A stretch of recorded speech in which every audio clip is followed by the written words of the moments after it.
제가 수업 실험 관련해서 영상을 준비를 해봤어요. 얼마 전에 한 선생님께서 만약에 수업 실험 조건으로 원격 수업으로 진행을 하라고 한다면 어떤 식으로 진행을 해야 할지 도통 모르겠다라고 댓글을 남겨주신 분이 계셨는데요. 저도 같은 생각을 작년 수업 실험 준비를 하면서 했던 것 같아요. 중등 2차 시험 전에 이제 초등이 먼저 진행이 되는데 초등 임용의 수업 실현의 조건으로 원격 수업이 작년에 기출이 됐어요. 그래서 혹시라도 중등 임용 수업 실현 조건으로도 원격 수업이 제시가 되지 않을까 싶어서 수업 실현을 준비할 때 원격 수업 버전으로도 준비를 했던 기억이 있습니다. 그래서 같은 고민과 걱정을 하시는 선생님들이 계실 것 같아서 제가 원격 수업 버전으로 어떻게 수업 실현을 준비를 했는지 간단하게 정리한 수업 실현 스크립트 보여드릴 거고요.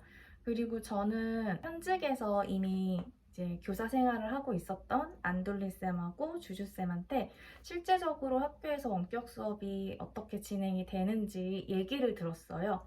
그 현직 선생님들의 얘기를 바탕으로 이제 수업 실현을 어떻게 구성을 할지 정리를 해보는 시간을 가졌습니다. 원격 수업 관련된 플랫폼 같은 것도 유튜브에서 찾아봐서 어떻게 수업에 활용할 수 있는지도 계속적으로 봤었고, 여러분들도 이제 원격 수업이 현장에서 어떻게 진행이 되고, 또 등교 수업과는 다르게 어떤 부분에 조금 더 중점을 두고 수업을 진행을 하는지, 또 주의할 점은 무엇인지 등에 관해서 궁금해 하실 것 같아요.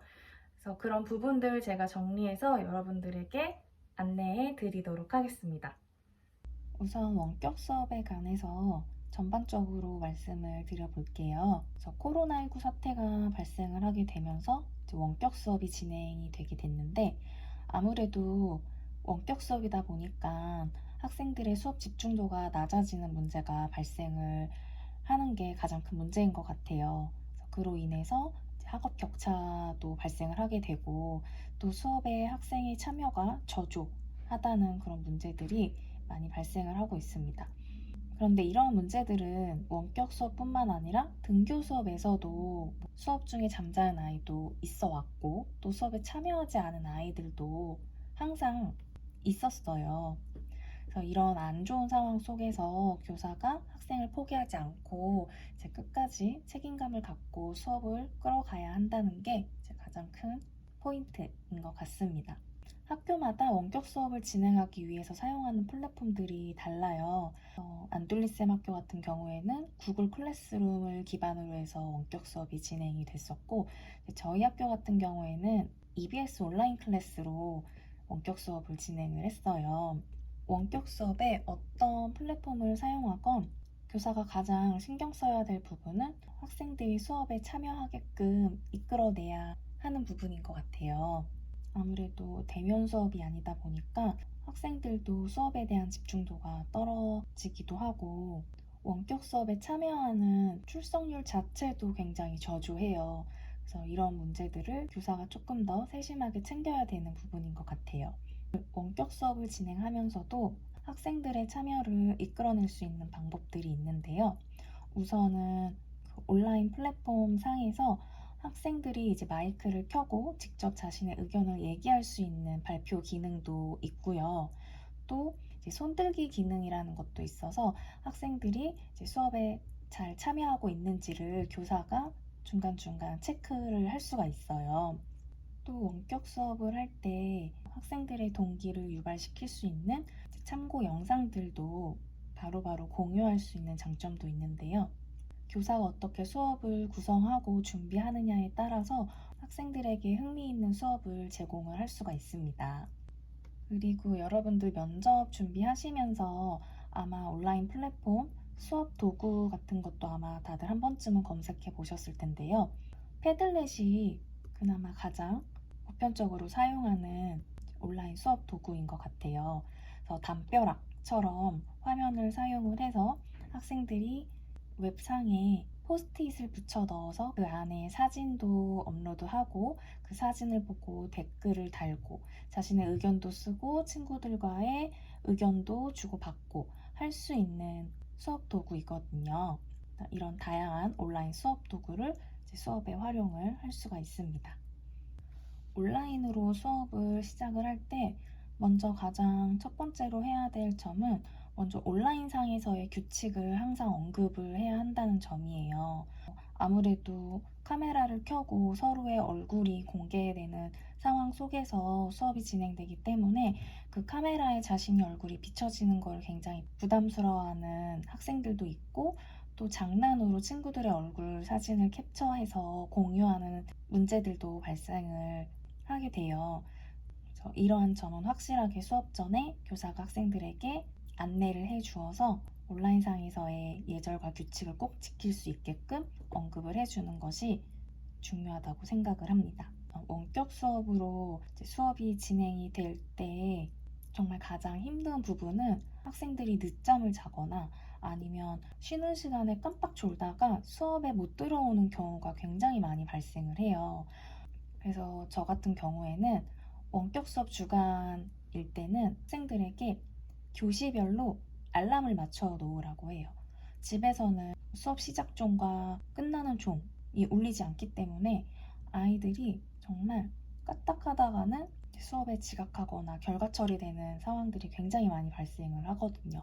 그래서 알람을 꼭 맞춰 놓으라고 하고, SNS 소통 창구에서 수업 들어오지 않는 친구들 서로 앞번호, 뒷번호 학생들이 이제 챙겨주는 식으로 수업에 빠지지 않게 지도하고 있고요. 아무래도 원격 수업으로 진행이 될 경우에는 교사 한 명이 20, 30명의 학생들을 모두 통솔하는 데는 이제 한계가 있기 때문에 특히나 학부모님과의 협력과 소통이 더욱더 이제 중요한 것 같아요. 학교에서뿐만 아니라 가정에서도 학습 지도 및 관리가 지속적으로 이루어져야 학생들의 학업 결손 문제들이 적어지게 될 것 같습니다.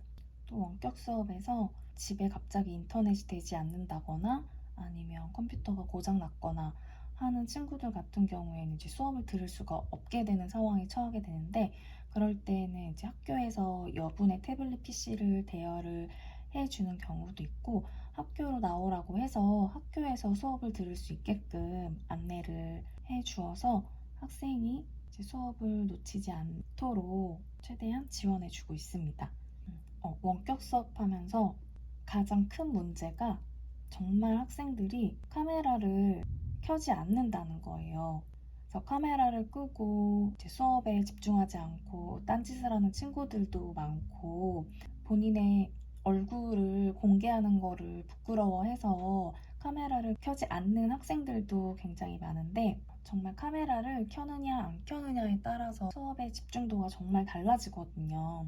그래서 아이들에게 먼저 카메라를 왜 켜고 수업을 해야 하는지 이유에 대해서 설명을 해주는 것도 필요해요. 첫 번째로는 온라인상에서 수업을 잘 듣고 있는지 선생님이 확인을 할 수 있는 방법이다. 그리고 카메라를 켜고 서로 얼굴을 보면서 수업을 하게 되면 아무래도 좀 더 집중해서 수업을 들을 수 있다는 점도 얘기를 해주고요. 또 수업 시간과 쉬는 시간을 구분할 수 있는 부분이라는 점도 안내를 해줍니다. 이렇게 설명을 했음에도 카메라를 켜지 않은 친구들이 정말 몇몇 있어요.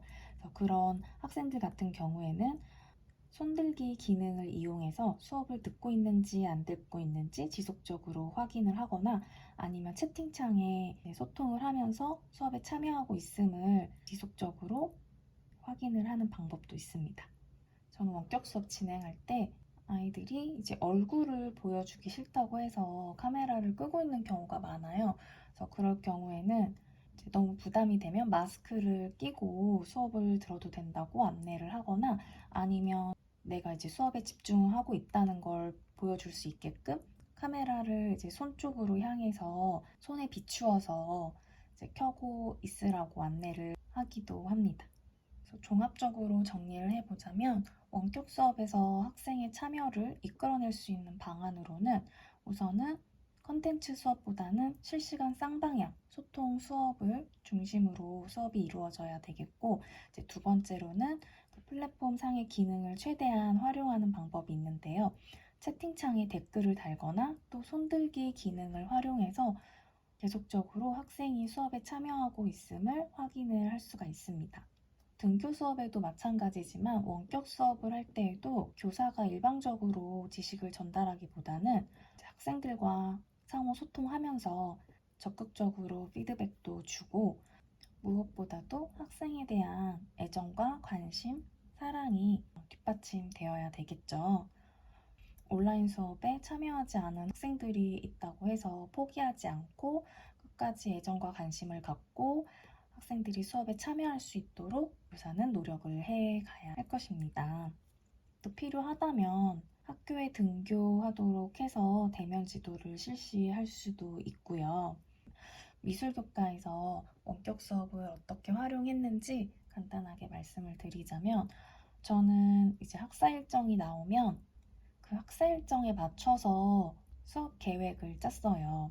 원격 수업 주간에는 가급적이면 이제 감상 수업이라든지 아니면 표현활동 전에 표현활동 관련한 이론, 설명, 또 관련 영상이라든지 참고 자료를 많이 보여주는 시간을 가졌고요. 이 자료는 수업 실현에서 혹시 원격 수업이 조건으로 제시될 경우에 어떤 멘트들을 넣어야 원격 수업 같아 보일지 스크립트로 한번 정리를 해봤어요. 제가 부분적으로 작성한 부분을 한번 읽어드릴게요. 처음에 인사하고 출결 확인하는 도입 부분에 온라인 규칙을 안내하는 항목을 넣었어요. 한번 읽어드릴게요. 자, 여러분 안녕하세요. 다들 한 주 잘 보냈나요? 선생님이 화면에 잘 보이나요? 선생님 목소리도 잘 들려요? 이상이 없는 학생들은 머리 위로 동그라미 크게 그려주세요. 가로치고 고개를 끄덕끄덕. 모두들 이상이 없는 것으로 확인했고요. 자, 다들 온라인 클래스룸에 한 명도 빠짐없이 잘 참석해줬네요. 하면서 이제 마무리 인사하고. 그 전에 먼저 우리가 함께 정한 온라인 규칙 다 같이 한번 이야기해 볼까요? 첫째, 수업 중 친구들의 얼굴을 함부로 찍지 않는다. 이건 초성권 침해라고 선생님이 얘기해줬죠. 자, 둘째, 쉬는 시간이 아닌 경우에는 비디오 캠을 꺼두지 않는다. 셋째, 적극적으로 온라인 수업에 참여한다. 네, 다들 잘 얘기해줬어요. 오늘도 모두가 함께 참여하는 즐거운 온라인 수업 시간 만들어봐요. 이런 식으로 온라인 규칙을 먼저 안내를 하겠다라고 이렇게 설정을 해두었고요. 동기유발 같은 경우에 제 사진을 학생들한테 공유해주는 상황 속에서 각각의 학생들이 공유된 사진을 잘 보고 있는지 확인하는 것도 추가적으로 넣어줬어요. 자, 선생님이 화면에 공유한 사진 다들 잘 보이나요? 가로치고 학생들이 화면이 잘 보이는지를 확인한다. 혹시 지난주에 화면이 잘 안 보여요 얘기했던 날에도 화면 잘 보이나요? 네, 좋습니다. 자, 이런 식으로 지난주에 시스템 문제로 화면이 잘 보이지 않았던 학생들도 다시 한번 내가 확인하고 있다. 이렇게 학생 한 명 한 명 수업에 잘 듣고 있는지를 챙기고 있다라는 모습을 보여주는 코멘트도 한번 추가를 해봤습니다. 그리고 학습 안내를 쭉 해주면서 이 수업 자체가 표현활동하기 전에 원격 수업으로 이론에 대한 설명을 듣는 과정이라고 설정을 했어가지고 학습 안내를 하고 이제 오늘 진행한 활동을 바탕으로 다음 시간에는 등교 수업으로 학교에 와서 작품을 제작해보는 활동까지 이어서 할 거예요. 이렇게 오늘 원격 수업으로 진행하는 내용을 바탕으로 다음 등교 시간에 표현 활동까지 이어진다라는 거를 언급을 해주는 멘트도 넣어봤고요. 사실 원격 수업이라고 해서 기존의 수업 실현하고 정말 확연하게 다른 뭔가가 있다기보다는 화면 공유할 때 학생들이 문제없이 화면 잘 보이는지 한 번 더 체크해 주는 거. 그리고 중간중간에 좀 더 실제감 있게 하려면 카메라 끈 친구 우리 카메라 켜고 수업에 집중을 해볼까요? 이런 식으로 원격 수업을 하고 있구나. 그리고 카메라를 끄고 수업을 듣지 않은 친구들도 이렇게 교사가 한 명 한 명 챙겨서 수업을 끌어가려고 하는구나 라는 부분을 넣으시면 될 것 같아요. 그리고 온라인 플랫폼 상에서도 소모임 그룹으로 학생들이 모둠별로 토론할 수 있는 그런 기능이 있어요. 그래서 저는 아이들이 모둠별로 이제 아이디어를 서로 주고받고 이야기를 나눌 수 있도록 이제 토론 설정을 해서 이제 그런 부분들도 넣어줬습니다. 예를 들면 여러분들이 모둠별 토론방에서 얼마나 적극적으로 잘 참여하고 있는지 선생님이 토론방의 입장에서 주의 깊게 살펴볼 거예요. 모둠별 토론방 보안관 역할 맡은 친구들은 다툼 없이 토론이 잘 진행되고 있는지 살펴봐 주세요. 원격 수업 상에서의 학생 역할, 보안관 역할 하는 친구도 설정을 해서 진행을 했고요. 작품 계획서를 아이들이 작성하는 시간을 가지고 있고 활동이 마무리된 뒤에는 원격 수업이다 보니까 모둠별로 작품 계획서를 작성한 부분을 공유하는 것까지 설정을 해봤고요. 한번 읽어봐 드릴게요. 다들 활동지 잘 마무리했나요? 각자 모둠의 기록이 역할 친구들은 모둠별 최종 활동지 사진 찍어서 패들렛 담벼락 게시판에 올려주세요. 자, 사진 찍을 때는 어떻게 해야 한다고 했죠? 작성한 그림과 글씨가 잘리지 않고 잘 보이도록 찍어야 한다고 했죠. 자, 사진 예쁘게 찍어 올려주어야 선생님과 친구들이 더 정확한 피드백을 줄 수가 있어요. 사진 잘 찍어서 쉬는 시간에 업로드 해주세요. 그리고 다음 시간 전까지 각자 다른 모둠의 결과물들을 확인해 보고 좋아요나 댓글 남겨주는 것까지가 오늘의 수업 활동인 거 잊지 마세요. 이런 식으로 내가 다양한 온라인 수업 도구를 활용해서 아이들이 참여하는 수업을 이끌어가고 있다라는 이런 설정 같은 것도 해주었습니다. 원격 수업에 대해 어느 정도 이해가 가시나요? 제가 알기로는 초등 2차에서 수업 실현이 2번 진행이 된다고 들었어요. 2번이 진행이 되기 때문에 작년 수업 실현의 조건으로 원격 수업이 제시가 되었던 것 같은데 중등 임용 같은 경우에는 수업 실현이 1번만 진행이 되기 때문에 이제 위드 코로나로 전면 등교가 추진되고 있는 상황 속에서 원격 수업으로 조건이 제시될지는 잘 모르겠어요. 근데 그래도 대비를 안 하는 것보다 이렇게 가볍게라도 1번이라도 생각을 해보고 시험장에 가는 거랑 안 가는 거랑은 또 다르니까 좀 마음이 불안하신 선생님들은 가볍게라도 제 영상 참고하셔서 원격 수업 스크립트 한번 정리를 해보시면 좋을 것 같아요. 이제 중등 임용 같은 경우에는 2차 수업 실현 면접 시험이 한 2주 정도 남아 있어요. 얼마 남지 않은 시간 정말 최선을 다하셔서 이제 후회 없이 준비하시길 바라고요. 2주라는 시간 정말 잘 활용하면 충분한 시간이 될 수도 있기 때문에 너무 불안해하지 마시고 지금 잘 준비해 오신 것만큼 차분하게 잘 끝까지 마무리하셨으면 좋겠습니다. 정말 끝까지 멘탈 잡고 버티는 사람이 합격하는 것 같아요.